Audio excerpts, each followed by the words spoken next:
Inner Voice, a heartfelt chat with Dr. Foojan. Welcome to the Inner Voice, a heartfelt chat podcast. I'm your host, Dr. Foojan Zeine. I'm a psychotherapist, an author, and the creator of the awareness integration theory. And I'm so thrilled to have you join us today for what I promise you to be an awesome and amazing discussion about flow. Yes, flow. In this episode, I chat with Dr. Susan Jackson. She is the renowned psychologist and author celebrated for her pioneering work on the psychological concept of flow. Her expertise includes high-performance psychology consulting, academic research, writing, and flow experience assessment. With a PhD in sports and exercise psychology, Sue has extensive experience in sports, performance, and health industries. In experiencing flow, Sue shares practical strategies for achieving optimal experiences and unlocking human potential across various domains, solidifying her as a leading voice in the field of flow. We talk about what flow is, how to experience it, how you might get distracted from it, what could prevent it, and definitely the steps to get there and experience it in any area of your life and really experience being fulfilled and joyous. That's exactly how I experience flow whenever I'm in there. Now be sure to subscribe to my podcast, this podcast, YouTube channel, and connect with me through my website, foojanzeine.com. I also invite you to download Foojan app, which also has a Mira in it, which is the AI companion, which will answer any of the questions that you have from the awareness integration therapy and theory. So when you go to the Foojan app, you'll have the opportunity with 31 areas of life to go in and do a guided journaling, gain skills in all of these different areas of life. And then now you have Mira, which is you can, as you go through each one of these areas, ask questions from Mira, any questions that you have about your life in that area, and it will respond to you. It'll give you pointers, it'll give you skills, and it'll give you reflective questions, and it will guide you toward what it is that you want, the answers that you're actually needing. Share your thoughts with me. I love, love, love to hear from you. So please contact me via my email, social media, in any way, because I really love to hear from you. And without further ado, Dr. Sue Jackson. Listen up if you want to promote your personal growth and self-awareness. I found the Foojan app last month and I have been absolutely loving it. I personally have never learned guided meditation, but thanks to this app, I now have learned incredible tools for my own stress relief and emotional self-awareness. Not to mention, there are self-evaluation tools and professional coaching available to utilize however your journey to self-discovery takes you. Join Foojan today and redefine your life one step at a time. Do you wish to wake up one day and hit the Life Reset button? Life Reset, the awareness integration path to create the life you want by Dr. Foojan Zeine, helps you navigate crucial life areas, heal the past traumas, and cultivate fulfilling relationships and careers. Life Reset is your guide to a profound journey to reshape your life. Grab your copy on Amazon or Audible now and embark on a path to a more joyous and fulfilled life.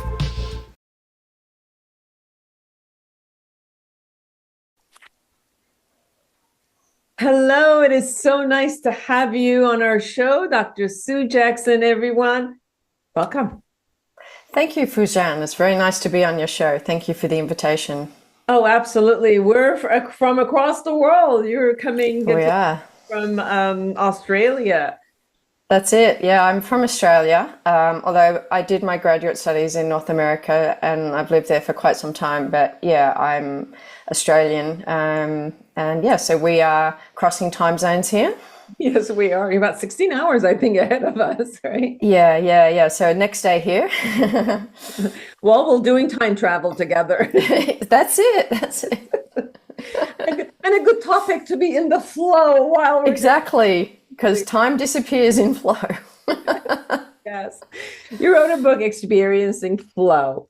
And this is beyond going with like anxiety and boredom. And it was interesting for me to see that you had attached these concepts together, because in my head, flow, it's more like there's a being completely engrossed with something, and there's no other kind of emotions that are showing up except like passion and excitement and a wow and all of that. So when you had put in beyond boredom and anxiety, it was interesting for me to see Okay.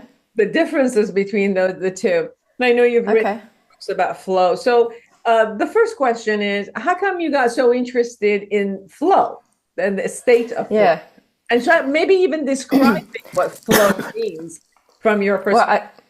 Sure, I think you've done a lovely job at describing it, Foojan, in terms of that, like being totally involved in what you're doing, and there aren't emotions other than like there may be some positive emotion happening, but you may not actually be aware of that until after the fact, not actually during the time in flow, because basically in flow you're totally involved in what you're doing. So there is no mental energy left to be thinking about other things like past, future, how am I doing, what do people think of me. Self-consciousness drops away. Time, as we alluded to, can change, and so on. And so it's a very high level or complete level of task involvement is what flow is. And in terms of like the subtitle that you picked up on, Life Beyond Boredom and Anxiety, there's a great model that Csikszentmihalyi, the founder of Flow, developed, where he describes how flow sits between these experiences of boredom and anxiety and other psychological experiences. And that's all based on, in flow, you're in a very challenging situation. That's one of the preconditions to flow, or conditions of flow, is that you've challenged yourself and you brought skills to meet the challenge. So as we know, like when we experience anxiety, it tends to be that we're challenged and we don't have the skills, or we don't believe we have the skills for that situation. And conversely, when we're in boredom, we have a high skill set and we're not challenged and we get bored. And so that's a little bit of an explanation of why that's in the subtitle. But the main reason that's in the subtitle is, the reason I started studying flow is because I read Csikszentmihalyi's first book on flow, which is called Beyond Boredom and Anxiety. And that was published in 1975.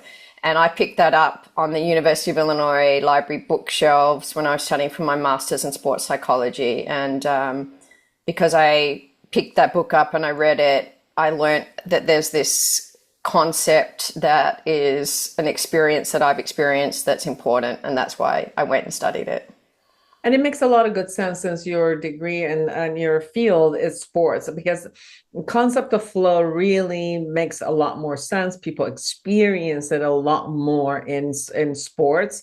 It's not that people don't experience it other places. I experience it, for example, at work, when I'm sitting with a client and I'm completely engrossed and connected with their world and their experience and my own experience and my body and all that's happening. I know that, that experience is also a flow, but I think we have contributed a lot more to, sportsmanship. And when they are completely in the zone of doing something, and they're all of them, every cell of their body, let's say, every muscle of their body, every kind of concept of existence is within that experience. And that's, and supposedly when you are in that mode, that you have much better results in sports, or we could say anything else that you do. So when you said that's what your field is, then it's like, that it makes more sense why you would be interested in that, because that's where we see it a lot more. Well, that's true. It's a visible arena, isn't it, to observe other people in flow. I mean, that doesn't mean that in sport you get in flow all the time, as any athlete knows.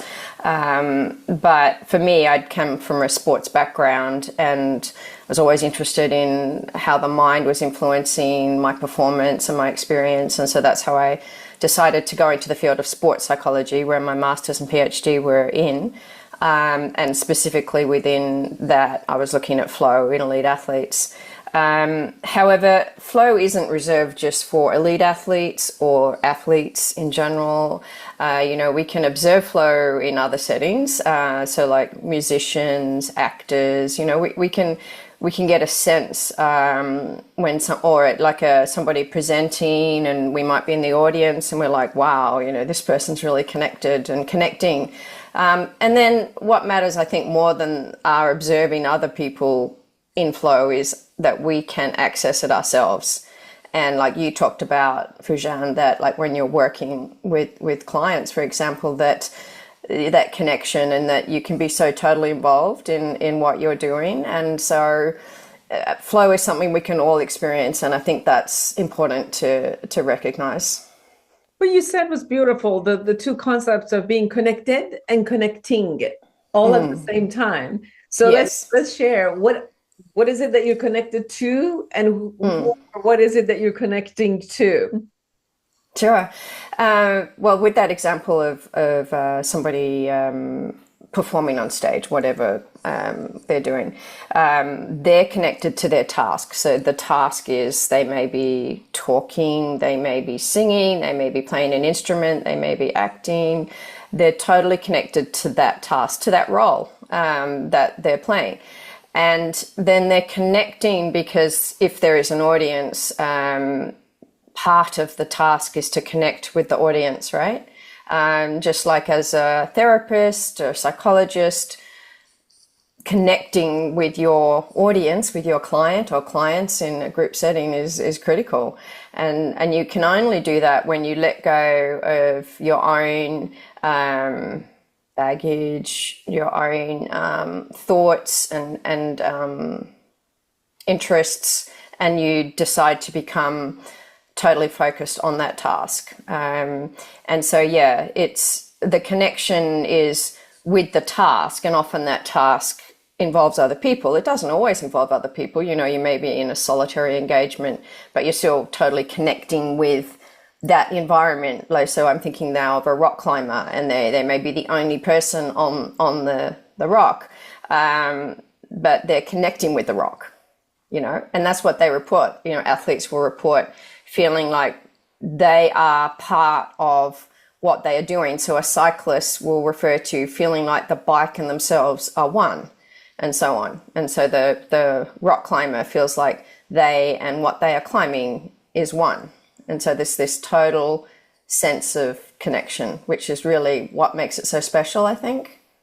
Very much. And I've also heard it a lot in the realm of spirituality, where they experience this connection. And that's pretty much the state of flow, when what that they're experiencing or they're imagining, or there's a vibe out there, or all of that they're completely in the flow with every cell of their body. They're experiencing it.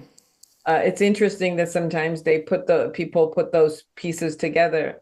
And passion, it seems like, when you're completely passionate about something, every part of you is engrossed and one, and you called it one. That's it. I remember I had taken this class with this person who was a teacher. Oh my God, I forgot the name. It's a boat that they're doing, like they're pedaling and going through, and it was watching him, the boat, and the ocean. They were all one. Every part of all of this, the waves, the moves, the boat itself, and then the how he was canoeing and going through, and every movement of his body.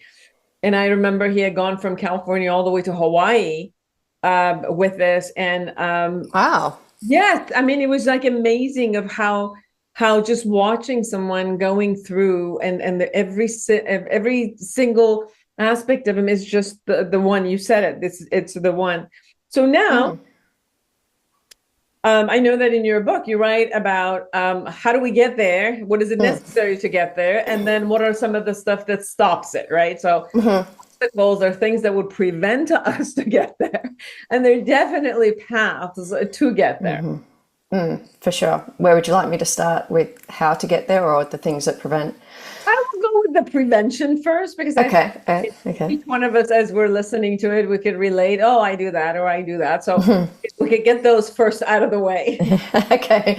Well, I think the number one challenge in our life that we live with high technology and multiple demands is distraction, and constantly having some input and external input. And I'm talking about different devices, and the fact that we're always being we have something to respond to. We have this stimuli all the time. You know, if we have a technology as part of our world, and most people in the Western world do, right? And not just the Western world, most people in society these days are connected to technology.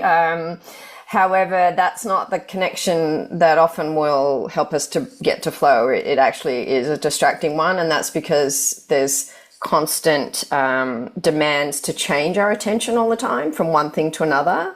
And, you know, social media is designed that way, for example. It's about giving you a new input every few seconds. And so we're learning to be distracted. We're learning to always switch our focus from one thing to another, to another, to another. And that doesn't help us sustain focus on one thing. And we can only achieve flow when we have this ability to sustain our focus. And this is where meditation and mindfulness becomes invaluable, and that's why it's such an important skill for us in the lives that we live. One of the reasons anyway is because it helps us to become aware of where our focus is, and to bring it back to the present. So it gives us a way of bringing our attention back to the present. And so in the book, Experiencing Flow, I cover that relationship between flow and mindfulness in some detail. So distractibility and distractions, self-consciousness. So that's related to the anxiety component that I talked about, where you're challenged, but you don't have the skills, or you doubt.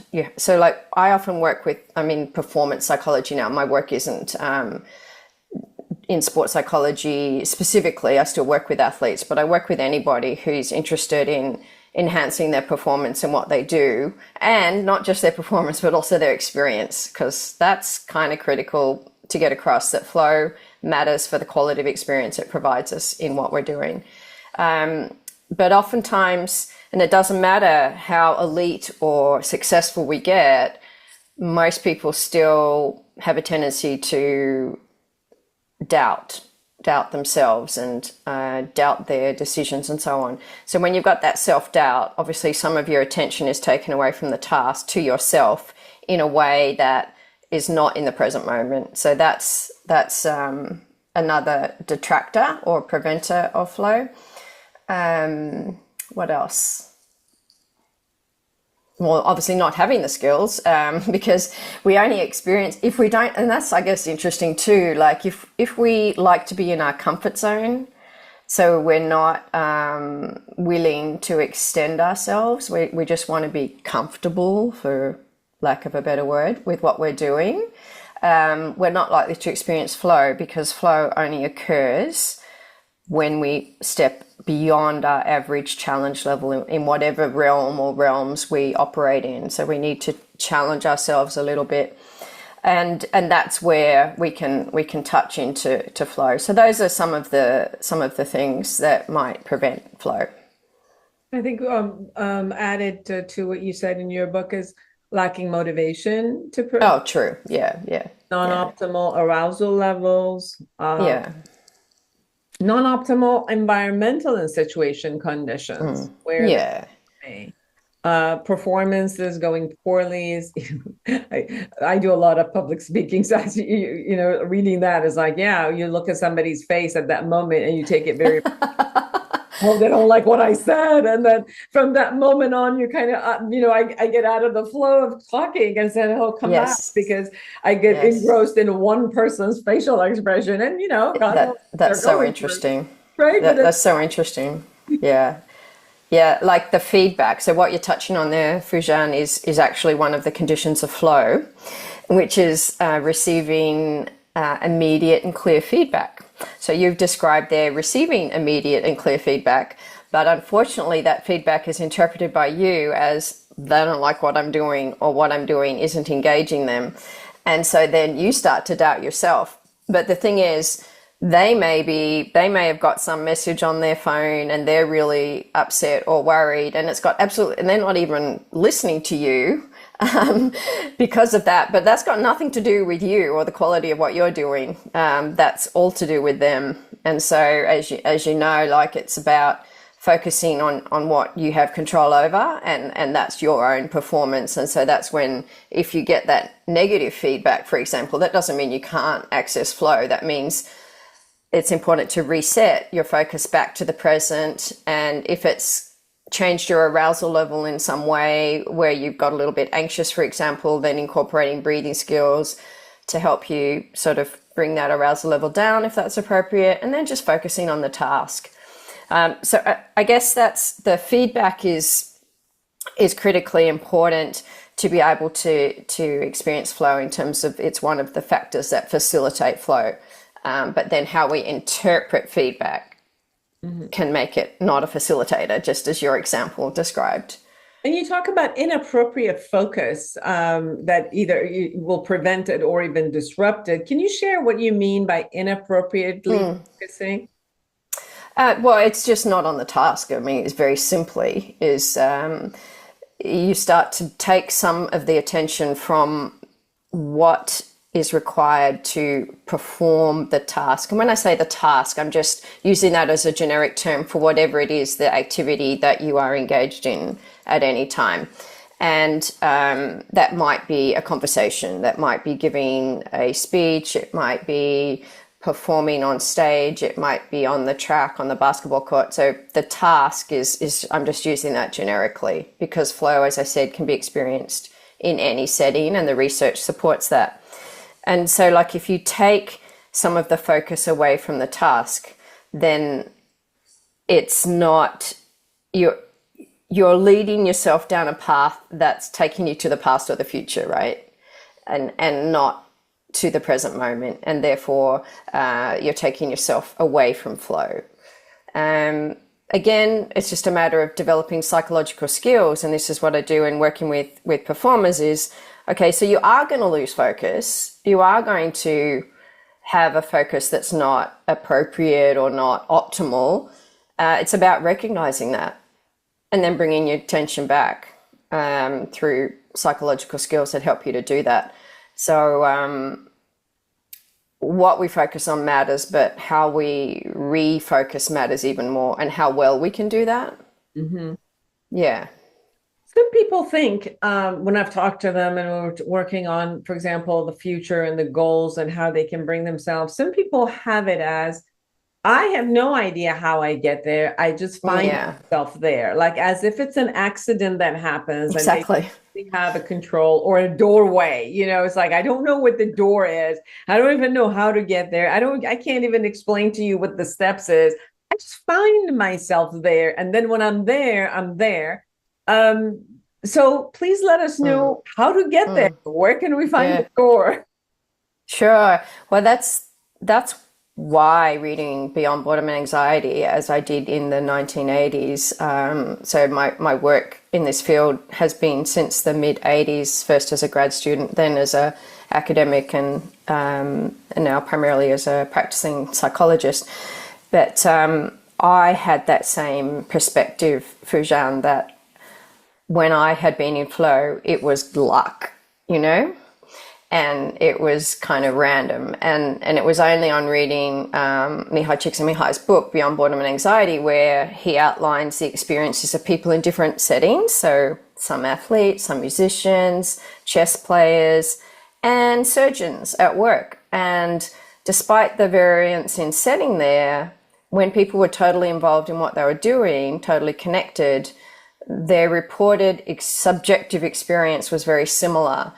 And then it's like Csikszentmihalyi also set out in that first book and in his many subsequent books how to make it more likely. So that's where you've asked me to go. So I just wanted to share that. I think most people perceive initially that flow is just an accident, a lucky accident, and it's not. That's the good news. Yeah.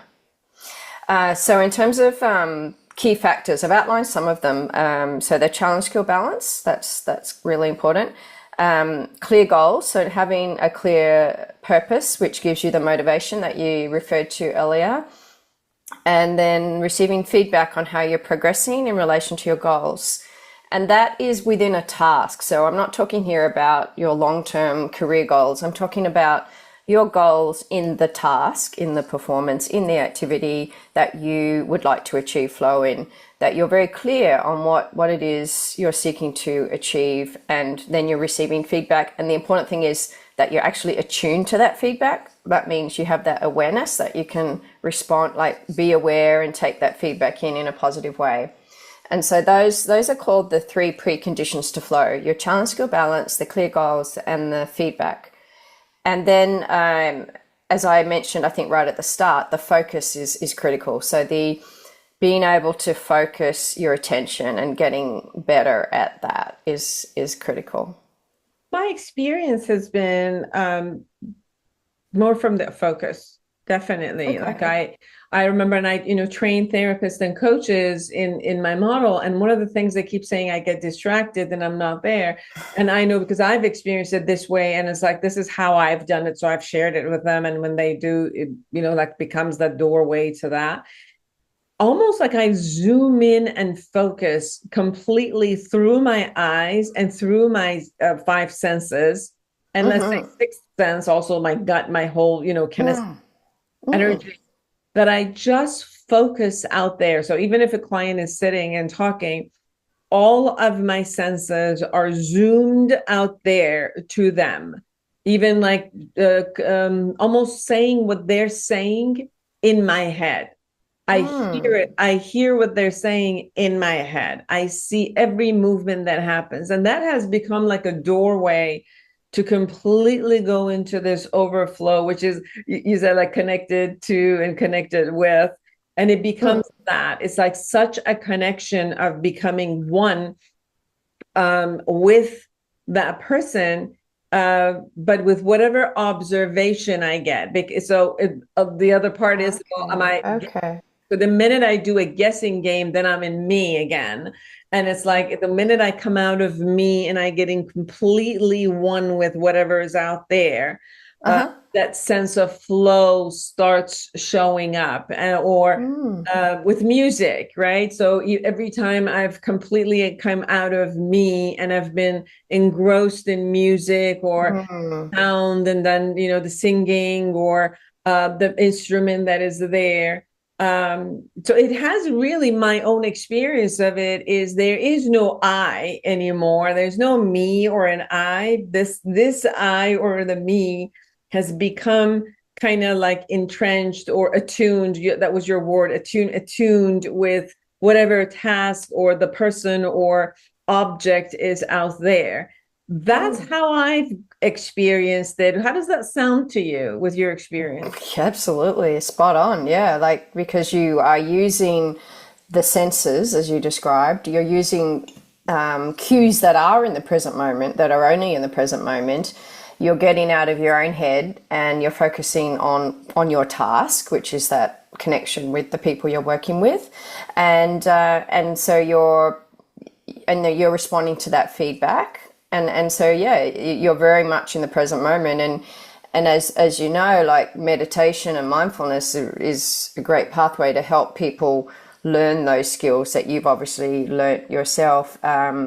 So to be able to develop that and to be able to keep developing it and keep coming back to it. Because I think that for myself, like I tend to be quite analytical and probably a tendency to be self-conscious as well, and so it's just like you have whatever your challenges are. It's about recognizing they're your challenges. So maybe your challenge is you get very easily distracted. So like recognize that's your challenge. And when you want to be totally engaged, switch off all those things that are going to be distractors, and then give yourself opportunity to be focused, rather than being at the whim of whatever message comes in or whatever other notification you get about this is important to respond to, but like maybe that's not part of what you're meant to be doing right here and right now. And the question comes a lot of times, which is like, when someone who has an attention deficit, can they be in the flow? And I'm like, yes, when they're hyper, because attention deficit means sometimes that they're completely hyper focused in something. Exactly. And when they are like, and they're doing their gaming, or, they're playing with something, creating an instrument or something, they are so hyper focused in that they're the flow at that moment. Doesn't matter how many times you call them, they're not even hearing you. So I think you've identified a strength of people with neurodivergence in terms of attention, and and so if you are one of those people, then play to that strength. If you want to experience flow, like obviously you've got to develop skills to know when hyperfocus isn't appropriate as well. But yeah, no, I think that some people do have a good ability to focus, and they've developed that, and other people are more prone to be influenced by the external input. And so recognize where you sit on that continuum. We can all get better. The good news is we can all get better.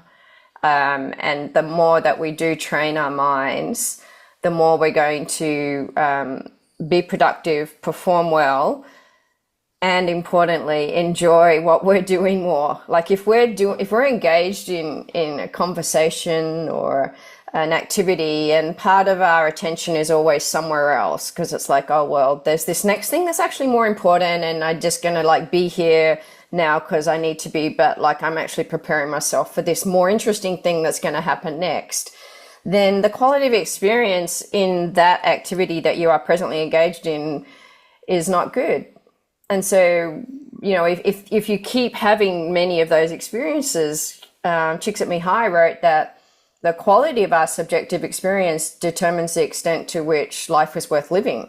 So like if you're always waiting for that next better thing, then you're losing out on life as it's showing up for you, and that the life that you have in front of you. And that's why flow matters, I think, so importantly, is that it gives us a gateway to having positive subjective experience. Everybody experiencing flow, life beyond boredom and anxiety, but by Dr. Sue Jackson. I know that as you were sharing, you talked about the benefits of it. Like, why should it be in flow? Obviously, it feels good. Definitely feels good. But beyond that experience and the feeling, also, what are other benefits of for us to be, practicing or having even having this as a goal to learn, to be in the zone, be in the flow in that we are, or with some tasks that we choose to be, hopefully with any task that we have, it'll be good, right? Like people could do this with drinking coffee, could have it with work that they do. They could have it by walking in the nature. They could have it by sexual experiences in a flow. So, there's so many experiences that when they allow themselves to be in the flow, it takes them to another layer. Could you share the benefits of why this would be something we really want to practice and move forward with? Sure. So for two reasons, Chicks at Me High has outlined two main reasons. One is for the immediate quality of experience, as I've mentioned, and the second is what he terms growth in complexity. And that is we're becoming better versions of ourselves, and that goes back to when you're in flow, you're challenging yourself. Okay. So if you put yourself in situations where you're challenging yourself frequently, regularly, then you're developing skills and you're constantly moving upwards. So it's not like, so there's this challenge skill balance, but that's keeping on moving upwards. And so, once you get to a certain level, whatever that is, then it's that next level. And so it's like you're moving forward, you're moving upwards, and you're becoming the best version of yourself. So, I think that that's a very important aspect of Csikszentmihalyi's contribution, is that it is a pathway to becoming the best version of ourselves. Beautiful. Is there anything we haven't shared that you really want people to know? The motivation for writing the book that I wrote this year, Foojan, was because I worked with and was mentored by Csikszentmihalyi, who I reached out to when I read Beyond Boredom and Anxiety in the 80s. And I was at the University of Illinois at the time, and he was at the University of Chicago. And I reached out to him and didn't actually expect a reply, but he was very responsive and very encouraging of me researching flow in sport. And ultimately, we wrote a book together called Flow in Sports. And Mike, if he goes by Mike, Mihai Csikszentmihalyi, Mike in North America, Western world, Mike has written a number of great books, and a very wise thinker, very broad and deep thinker, and so to have that opportunity to be mentored by him was really wonderful. And on Mike's passing in 2021, I realized we had talked about doing a second edition of Flow in Sports, and that obviously wasn't going to be possible. And so I just started thinking, well, how can I contribute? How can I help foster the legacy of this work, this contribution that Csikszentmihalyi has given the world? And so I eventually found time to write this book. So this book is to try to help promote Mike Csikszentmihalyi's conceptualization of flow, and to also show that it's accessible. So it includes the work that I do as a practicing performance psychologist, and how I work with high performers to help them access flow. And just as we've talked about today, it is an accessible state. It doesn't have to be a random state. It's something that we can make it more likely that we're going to tap into. So that I just wanted to mention, in terms of why I wrote the book, that was the motivation behind it. And it's close to your heart. And thank you for... It's close to my heart, yeah. Yes. Yeah. And thank you for not letting someone who was so influential in your world, but also in bringing a concept out, for that to kind of go away with them. This way, their work and their concepts keeps living among them. Exactly. Yeah, for sure. Yeah. How could people find you? I have a small social media presence. So on Instagram, SueJackson_flow. My website is bodyandmindflow.com.au. And I'll also share those links with you, Foojan, if you want to add them in the show notes, for example. And on my website, it's a contact form if anybody wants to reach out and learn more about flow, or about the work I do, that they can do that. Beautiful. Thank you so much for taking the time, come and being with us all the way from the other time zone, from the future. Yes, that's right. And it's been very enjoyable, Foojan. So I really appreciate this opportunity to speak with you and to engage with your audience as well. So thank you. And it's been great. It's always good when I can speak with someone and I can recognize that they know what that experience is. They've been there. Yeah. So thank you for sharing your experiences as well. Oh, absolutely. It was a joy to have a conversation with you. And for all of you who are out there, create an amazing life for yourself and everyone around you. And until next week, bye-bye. Are you a psychotherapist looking to enhance your practice? The Awareness Integration Therapy, developed by Dr. Foojan Zeine, is a comprehensive guide to the principle and techniques of this powerful therapeutic approach. Join the growing community who have elevated their practice and expanded their skills by embracing awareness integration therapy and witnessing its life-changing impact. Order your copy on Amazon now.